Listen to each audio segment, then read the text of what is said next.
If you're creating videos but you're finding you're not getting the views or the business you need, then this video is for you. I'm going to show you 7 ways to get more views and more business from your videos, even if you have little to no experience in video production or social media.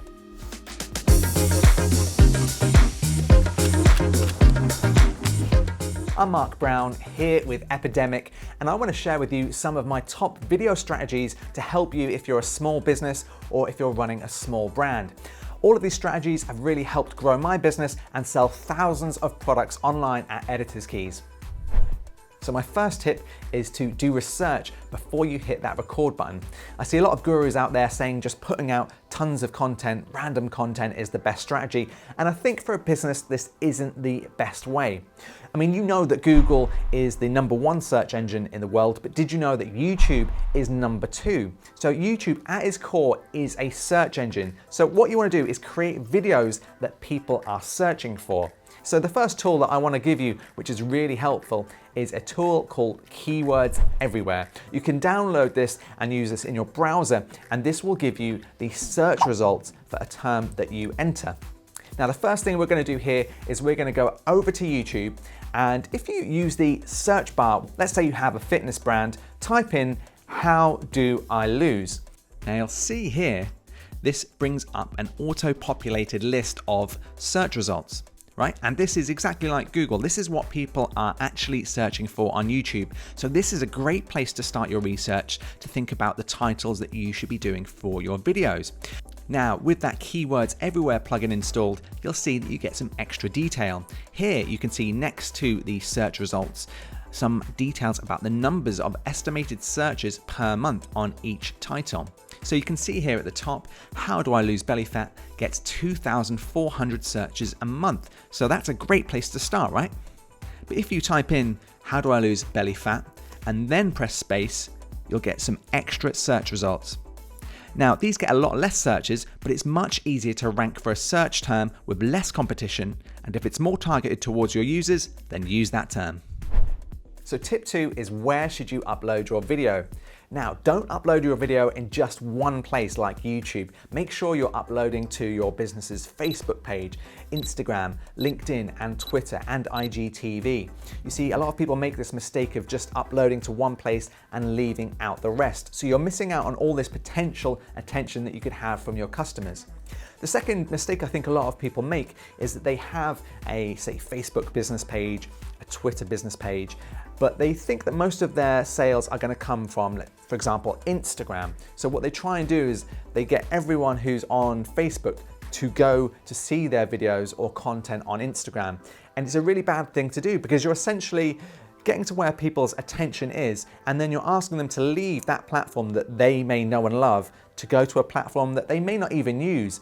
So now you're going to be uploading your videos to multiple platforms. But now I want you to start being more mindful about your intros and your outros to your business videos. For example, if you use Instagram as your kind of main platform at the moment and you're a coffee shop, for example, I'm sure the videos you put out are very fun and friendly on Instagram.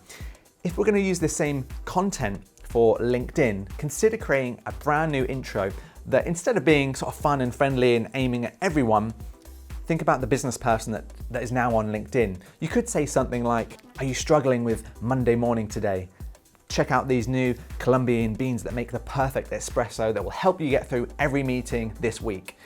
Now, in addition to the platforms I mentioned earlier, like Facebook, Instagram, and LinkedIn, the kind of obvious ones, have a think about maybe some of the not so obvious platforms that you could upload your videos to. You know, if your videos are informative or kind of funny, you could upload them to places like Dailymotion. If they're answering questions, you could upload them to sites like Quora, and it's a great way to get more eyeballs on your video content.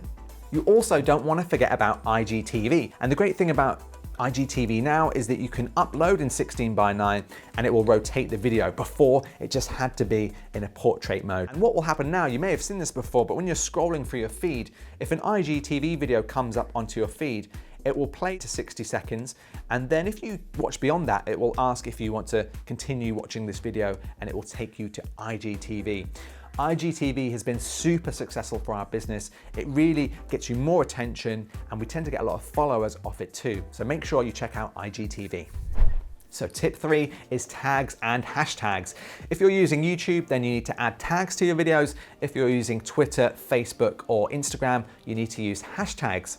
Now, hashtags are super important because people actually follow hashtags, or they will search through one of the platforms to find photos based on that hashtag, and it can really be used to your advantage. Even recently, we updated some of our YouTube tags, and some of our videos went from page 4 to page 1 within 24 hours because we just used tags that people were actually searching for. Now, if you're using Instagram stories, make sure you use hashtags there because that's a platform where people really do love to use hashtags. And one area I see people overlooking is the Instagram story hashtag. If you've got an online or e-commerce business, let's say you're a fitness brand, make sure you use hashtags like fitness or weightlifting. You'll get a lot of global customers coming to your e-commerce store. If you're a local business like a coffee shop, make sure you hashtag your local town or city.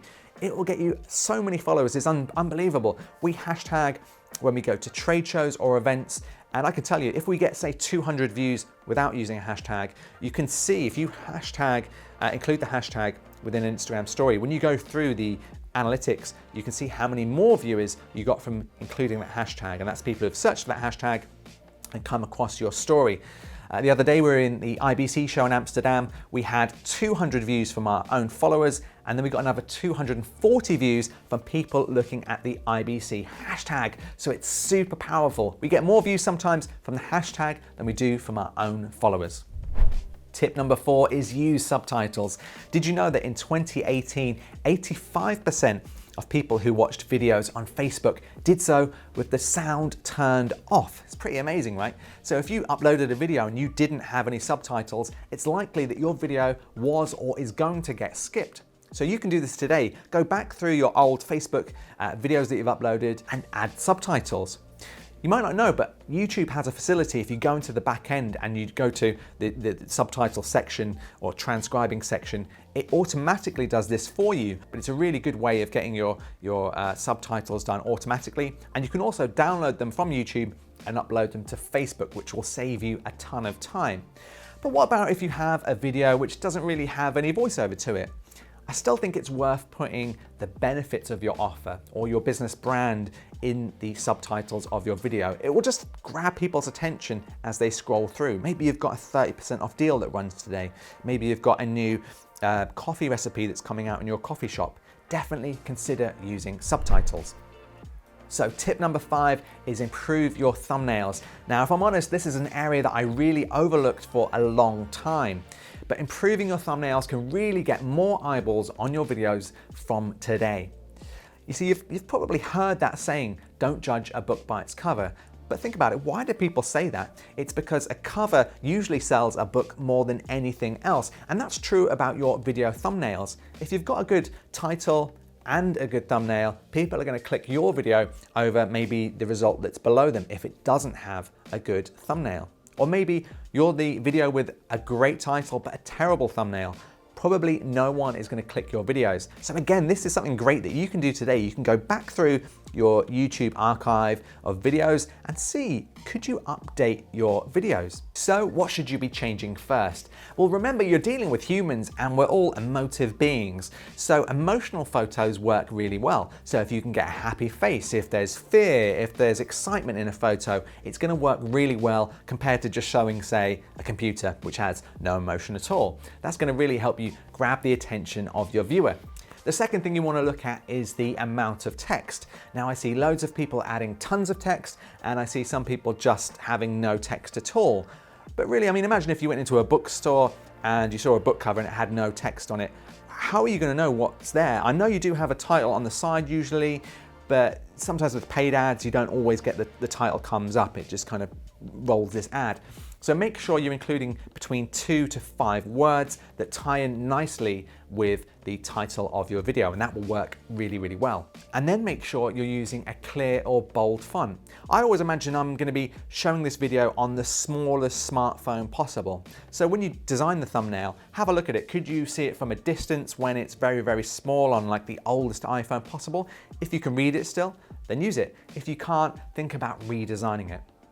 Well, if you're thinking, Mark, that sounds great, but I'm not a Photoshop user, I'm not a designer, I just don't know how to do these kind of thumbnails for my business.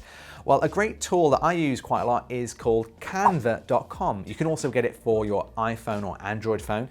And not only does it allow you to design thumbnails, you can import pictures from your camera roll from your phone, you can add graphics, text blocks. You can also use their templates. So let's say you have no design skills at all. You're the world's worst designer. You can use one of their templates and that will get you going. You can then change the font, you can change the graphics, you can change the photo, and within seconds, you'll have a beautiful thumbnail that will get you more clicks than ever before. Tip number 6 is add your videos to your website's blog and your email lists. Now, a lot of people are uploading to YouTube and Facebook, but they're completely forgetting to upload their videos to their own website. And think about it, your customers are going to your website very frequently, they already trust you in some cases they don't know who you are. And if you've done your research in step 1, these videos are going to be answering some of your customers' common questions. So not only are they going to help your customer, it's going to build more trust and more brand loyalty. So make sure you put these videos up on your website. Secondly, make sure you send out maybe a weekly or fortnightly email blast showing the videos that you're uploading on a fortnightly basis. I find that this works really well for Editor's Keys. You know, we do tutorials that help people edit much faster, and sending this out is exactly what our customer base wants. So not only does it increase our views, it builds that loyalty and brand trust. Okay, so tip number 7, and this one is direct message videos. Now this tip really works best if you're a B2B business. It's a little bit of an odd trick, but I think you should really try it. So just imagine you're a sports personal trainer, and let's say you're putting out photos and videos on your Instagram of you doing workouts, and you get a comment from John who lives in your town, and he says, wow, this looks great, I really need to lose some weight. What I would recommend is clicking on John's profile, click the message button, and then direct message John a personal video saying something like, hey John, come down to the gym today and we're going to give you the best personal training session of your life. You're going to get fit in no time, so come and see me and we'll give you a week's personal training on the house. That works really, really well because it seems like a face-to-face message, it's personal, and it's just been made for John. Now, I've tried this myself loads of times with resellers, with stores, and it works every single time because if John didn't reply, it would just make John seem like he was rude. You know, this is a personal message that's just been sent out for him. So as long as you're polite, as long as you do it in the right way and you're not spammy, I think this could really work well for your business. Give it a try. So there you go. There's my 7 ways to get your videos seen by more business customers. Now I hope that's helped, and if you've got any questions at all, please leave a comment below and I promise we'll get back to everyone. Now if you want to learn more business video strategies and tips, and even how to set up Facebook and video ads, I can help you do that in this video series. So make sure you watch the rest of the series and give Epidemic a subscribe, hit that like and notification bell, and we'll see you in the next video.